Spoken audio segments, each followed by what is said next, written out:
पंडित जी, अक्सर कालचक्र में मैंने देखा है कि आपने ये जिक्र किया है, हमारे दर्शकों को बताया कि जब भी ग्रहण हो तो आप मानसिक जप करें। क्या इसके पीछे कोई वजह है कि मानसिक जप ही करना चाहिए? आपने कहा है कि उस वक्त मंत्रों का तेज उच्चारण करके नहीं, आप मन के अंदर ही उच्चारण करें। इसके पीछे क्या कोई वजह है? ऐसा नहीं है। अच्छा। अगर साधक की प्रारंभिक अवस्था है, हाँ, साधना, देखो जप जो होता है वो 4 प्रकार से होता है जी। पहला जप होता है वाचिक, दूसरा जप होता है उपांश, और अब इसको दूसरी भाषा में हम कर्मकांड की भाषा में समझा रहे जी हैं। जी।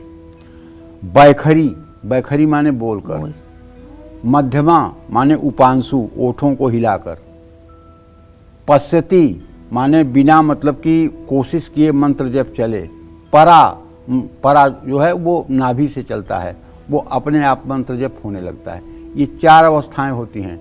लेकिन प्रारंभिक अवस्था जो होती है, शुरुआत जहाँ से आदमी करता है जी। जैसे कबूतर को देख करके बच्चा क पढ़ता है, उसी तरह से पहले बैखरी में ही मंत्र जप करना चाहिए। जब बैखरी की स्थिति अच्छी हो जाएगी तो उपांशु में अपने आप को परिवर्तित हो जाएगा। आपके होठ हिलेंगे लेकिन बगल में बैठा हुआ व्यक्ति आपके मंत्र जप को नहीं सुनेगा। जी जी। और जब बैखरी में भी सिद्धि आपको प्राप्त हो गई तो ये पश्यति अर्थात केवल आप मंत्र को आंखों से देख रहे हैं और मंत्र चलने लगेगा।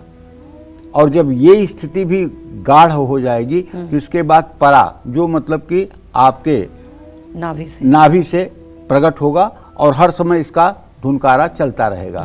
ऐसा व्यक्ति जो है ऋषि तुल्य हो जाता है, ऐसा व्यक्ति जो है ईश्वर के सानिध्य में हो जाता है।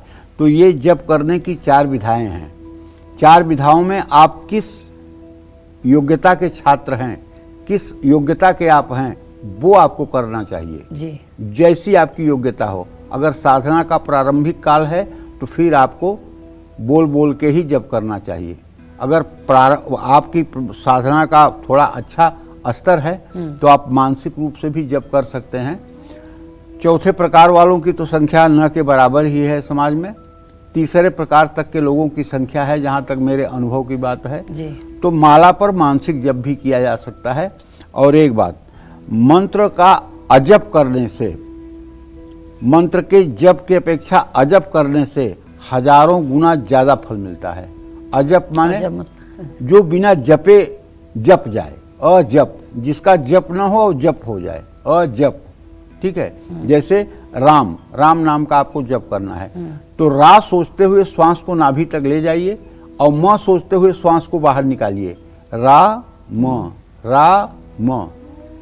जैसे कुछ लोग गायत्री मंत्र का करते हैं, ओम भूर्भुवः स्वः तत्सवितुर्वरेण्यम, यहाँ तक श्वास को ले जाइए नाभि तक, भर्गो देवस्य धीमहि धियो जो नः प्रचोदयात्, ये सोचते हुए श्वास को बाहर निकालिए। अगर ये वाली साधना केवल 10 माला हो जाए जी। और 1 साल हो जाए, अरे तो उस आदमी की धोती आकाश में सूखेगी, वो कोई साधारण नहीं होगा। उल्टा नाम जपत जग जाना, वाल्मीकि भय ब्रह्म समाना। इसका तो एक अर्थ लोग ये करते हैं कि वाल्मीकि ने मरा किया तो वो मतलब कि जो है ब्रह्म पद को प्राप्त कर गए। और इसका एक दूसरा अर्थ जो हमारे गुरुदेव बताते हैं, वो कहते हैं कि जप का उल्टा होता है अजप, जप का उल्टा होता है अजप। तो उल्टा नाम माने जप नहीं अजप करते हुए, उल्टा नाम जपत जग जाना, वाल्मीकि भय ब्रह्म समाना। अजप करने से वाल्मीकि जो है ब्रह्म के समान हो गए जी। हाँ, तो कहने का सही है।